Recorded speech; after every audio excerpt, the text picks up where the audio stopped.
Ride structure, leadership, boundaries inside.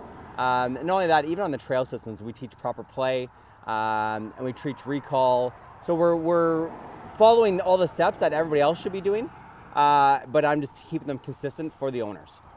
Now, Dufresne has been doing this for a while, deals with a lot of different breeds and a lot of different ages for the dogs. Are there any breeds that are basically untrainable?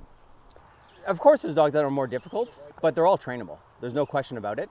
It all comes down to the owners.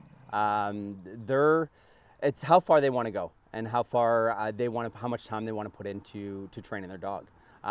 Dogs are very social creatures. They need a lot of socialization in different aspects of different places. And this is kind of the good environment to set it all up. So these dogs get trained several hours a day, maybe coming in 2 or 3 times a week. But do they forget everything they've learned with Tom when they go back home to their owner? That's exactly right. Yeah, and that's why I recommend, like, most of my customers are actually weekly customers. I keep a limited amount of people here, or limited amount of dogs, sorry. And that allows me to pick and choose who I want to work with. So it gives me more one-on-one time with the actual dog to do more training and to give them more help. So that's why I don't pack my house up with as many dogs as possible. Another thing he tries to do a lot of is keeping the dogs moving. He says burning off their energy makes them more trainable. Depends on the dog as well.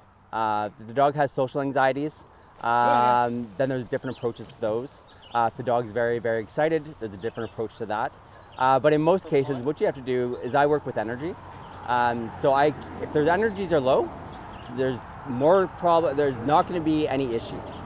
You won't find any bickering, any snapping, any biting, anything like that, because all their energies are kept at a lower rate, at a lower pace.